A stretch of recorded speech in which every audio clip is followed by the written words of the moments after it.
So, music is an important part of our world. In fact, it's impossible to go anywhere without hearing music. It's deeply rooted in our customs and in our world. It is often a significant part of spiritual celebrations, as well as countless other types of festivals. But has a song ever made you laugh or even break down into tears? What makes a song beautiful and what makes one ugly?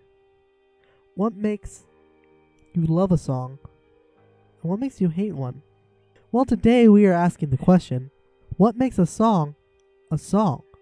This is the Oxymoron podcast. I'm your host, Coeus, and I'm here again with Casanova.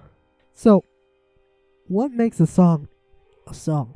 Well, to me, it's a specific arrangement of notes with a set rhythm. That, to me, is what makes a song, but as we'll get into it later, how maybe different sounds that aren't exactly notes could possibly be arranged to make a song. Yeah, today we are launching a demonstrational video along with each episode of the podcast. I'll leave a link down below to it, as well as the one above. It is our cover of John Cage's 433. We'll get a little more into that a little bit later. But to me, personally, I am a musician, first and foremost. It's what I primarily do. And going along with this, I have studied countless numbers of music. In fact, one of my major fields of study I partake in is music theory. What is music theory? Well, music theory is music theory is simply a way to try to understand music. In the Western world, when we refer to music theory, we refer to our common one that is based around 12 tones. There are 12 perceivable notes without octaves, so forth, and it is our way of figuring out why certain things work and how they work, and often how to understand sheet music is the best way to put it for someone who doesn't read sheet music. But it goes so more in depth than just seeing what is written on sheet music. You know, it's an A, this is B flat, and the rhythm is just eighth notes. It goes beyond that and tries to put why does this work, how does this work, and so forth and so forth. And it's so very deep. I'll leave some links down below to some guys such as Neely, who is an absolutely amazing bass player. He has this great video on the cat piano. Have you ever heard of the cat piano? Yeah, it's basically like keyboard cat, right? No. So what it is this piano that is arranged for when you play a note, it will move like a board that has a spike on the end, and it will poke a cat and make it meow, and the various cats are arranged in order. These aren't used anymore, but they were somewhat popular in the medieval ages. Could we see keyboard cat playing a cat piano? That's what I want to know. Anyway, a cool thought on this is, I don't know if you've ever seen these videos where people have taken like the dog barking and they'll pitch shift it to make it, sound like in various songs. Yes, I've seen that. Well, is that a song? I would say yes. Well, it's just, it's a series of notes. It's just pitch shifted. It's just not a normal sound we would normally hear. Yeah. But getting onto this idea of what is a song, let's first start with how long does a song have to be? Well, to me, there's not really a set time. It just needs to be long enough to basically be audible. And then to what makes a song also can kind of be subject to interpretation for many people too. I would say practically a song should be about 5 seconds at least. It could be one, but in a practical sense to where you could actually, and then again you could also say that do, which is less than a second, I mean you're saying do, that's a song. Or would it not be a song? We should put that on an album. Can a song be just one note? To me, I would say yes. I think it's very well possible for a song to be one note. To me, it wouldn't be a good song, but would it still technically be a song? I would say yes. And then with you, what are notes? It's simply a note is a pitch. And it is one pitch. For example, an A in our standard knowledge is 144 hertz per second, which means that a wave fluctuates 144 times a second. A more in-depth way to think about it is a note is a small piece of your soul. But at the same time is it not, because robots can produce notes, like such as infamous black Midis. I'll leave a link down below, where these computers have been assigned to play a rendition of a song, and it's arranged in such a way that is physically impossible to play, and if you print out the sheet music just comes out black. So it's called black Midi. Oh, I did not know that. So, what a note is a tough question, but simply it is a pitch. If that pitch is rooted within a soulful way, I think honestly, it's not, a note itself is not a soulful thing. And often people say songs are soulful, so it has to have some kind of soul behind it. So just a straight pitch is, I want to say it's not a song, but it is a piece of art. But are you familiar with John Cage's 433? Yes, I am. It was basically a song he did, but there was no music to it. Yes, it was 4 minutes and 32 seconds of silence, and it had written sheet music that had no note. In fact, we did a cover of it. It's our demonstration. Please go watch this after this. You probably won't make it through the whole thing. We try to make it as entertaining as possible, but it is 4 minutes and 33 seconds of silence. Sort of. Well, it has room tone. So is that room tone or that silence, is that a song? Can just the sounds of, silence be a song? To me, I think technically it could be a song. Yet again, I wouldn't say it's a good song, but to me, theoretically, I could definitely see it being a song. To me, they don't fall under a song, but rather a piece of art. Oh, I could see that, yeah. Because it is an auditory art, which most people think if it's, it's sound, that's art. But that's like spoken word. Is that a song? It's a piece of art. It's poetry. Like if you write poetry, it's art. But is it a song? Which it comes down to a very tough question. But I do think it is a very big piece of art. It's very powerful of a concept to try to challenge, because what John Cage did is he tried to challenge the idea of what a song is, because a lot of people, particularly in the higher forms of performance, such as what you say classical style of music, there tends to be a lot of elitism where they think that a song has to be difficult for the sake of being difficult. There has to be this, and it's very much snobbish. And he basically gave them the middle finger and said, here's this piece of song that has no notes at all, even though you crave to have 1 billion notes per second. That's these huge convoluted segments. No, here's a song that has no notes at all. And it was basically this, he tried to challenge people's concept of what a song is. We actually did a cover outside of a church here in our hometown. Again, we'll leave a link down below. And sitting there for 5 minutes and just listening to the ambient sound was actually kind of cool, but at the same time, so very boring. What are the requirements for a song? I think the requirements for a song, if we say that a song has to be, it can't just be room tone. Let's assume that it doesn't. Although I do think that still actually, ironically, is a song. But let's assume for right now that it's not. And let's talk about just a normal song. Let's not talk about art songs. Songs that are just art pieces rather than songs that you would enjoy. For a song that you would have to enjoy, I would say it has to have rhythm, and a perceivable rhythm. It has to be like that's a song. I just wrote that, copyright. It'll be on our new album, of course.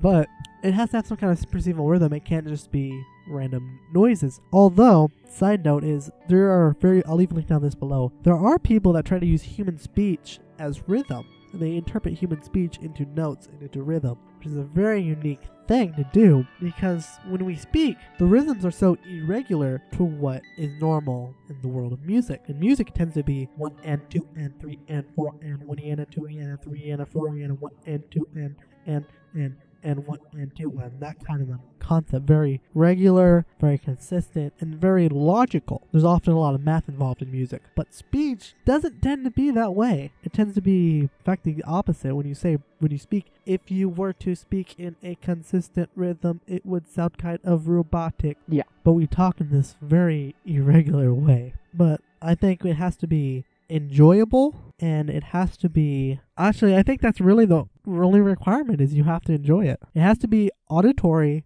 and someone has to be able to enjoy it. Yeah, I agree with that. Even if it is just room tone. But what is the difference between noise, just static room tone, and music or normal music? Well, to me, normally with noise, it's more of a disorganized thing. It's not like, there's not a set tempo. It's not set to anything. It's not really orderly. Where when you get to music, it's normally set with rhythm and in an orderly manner. And noise can be almost set to be in an orderly manner, and then it becomes music, but just basic noise isn't music because it doesn't have that order that music does have. And then do you think random notes aligned to rhythm can be a song? Isn't that basically dubstep? They're not random sounds, but they are seemingly that way. Yes, yeah, basically. And personally, I actually kind of like dubstep. I think it's very cool. A lot of people don't like music that's electronic because there's no human involvement in it. I like if it's complex enough. I find I like dubstep a fair bit. Personally, I believe music, and we will touch on this next week, but music, what makes music beautiful is actually imperfections. So if it's a song that is triggered and imperfect, then it is soul. But a song that is a formula isn't, which is kind of weird because this entire time we've said that what a song is logical. But stuff that is errors and illogical makes a song Awful. not really worth enjoying, which is kind of an oxymoron. Huh, what a coincidence. Well, why do some notes sound good together and why do some notes sound bad? Well, with this, I think it would just have to be the transition from one frequency to another, and then this almost whether it has to fit the song. So if it's a bit more rough of a song, the transition might not be quite as smooth, but for a smoother piece, a smooth transition between the frequency would make them sound quite good together. Me being a musician, being very adept in this, I actually know this phone very well, and it's not a for sure case that I'm right, but personally, through my research and my experiences, I believe the reason why some notes sound good together and some notes don't is simply that those notes and the relationship between those notes is familiar. If something sounds familiar, you enjoy it, but you don't want it to be so familiar, so monotonous that it's boring, but you want it to be so irregular that you can't understand it, really.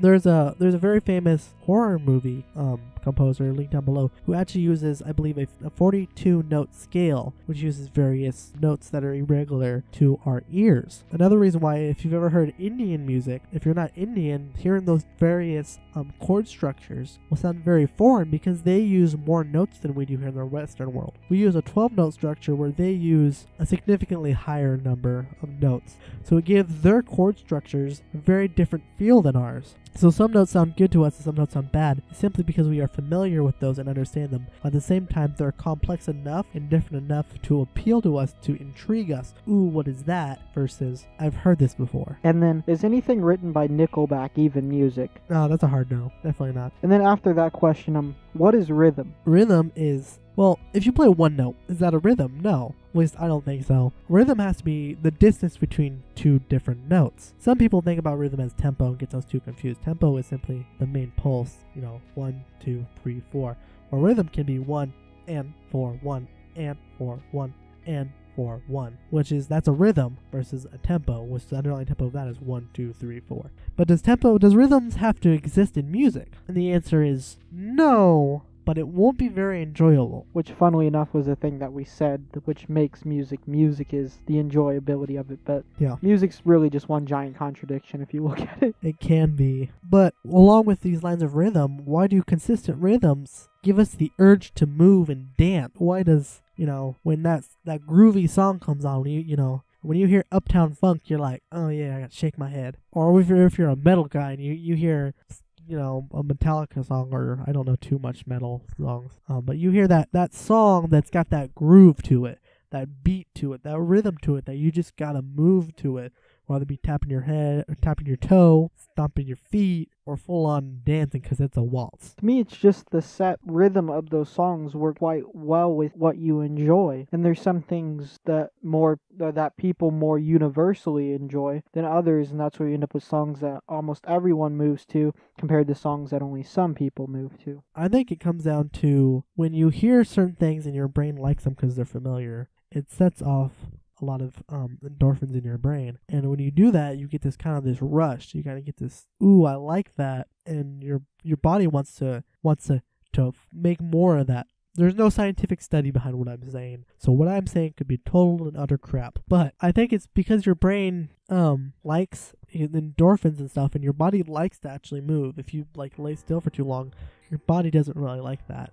So your body will want to move more and more to release even more dopamine and endorphins. Why do some songs get stuck in your head and others don't? Personally, I have a theory behind this. Again, it could be full of crap. Is that when you hear a song and you don't hear the song resolve, because in music we try to make songs go between this tension and release, tension and release. If a song is on a tension when you hear it, and your mind doesn't get that resolve, your mind will try to find a way to resolve it, and it will try to use what it already knows to try to figure it out. That's why often I believe a good way to get rid of your worms is to actually listen to a song that's stuck in your head. I do that.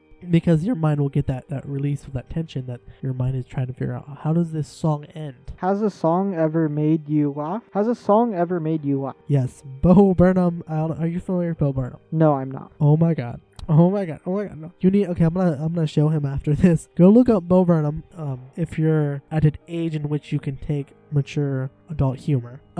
Bo Burnham is this musical comedian, as well as there are others, such as Jay Forman, link down below to both of these. But Bo Burnham is a very absurd humor person who makes a lot of jokes. He actually got his start on YouTube. It was taken up by Comedy Central. I believe he's now on his 3rd or 4th album. And I've loved all of them. His absurdist humor and his introspection into topics that we seem taboo is so definitively hilarious. One of his first songs that got really big was called My Whole Family Thinks I'm Gay. And it's him singing this, and he's an amazing piano player and singer, by the way. And it's this song where he describes the fact that his parents think he's gay. And his whole family thinks he's gay because he walks funny and all these things, and he talks about the stereotypes of being a homosexual. And this song is significantly older. This was still back when homosexuality was very taboo still, or at least more so then versus now. As well as other ones, I think songs do make you laugh, and often some of the best ones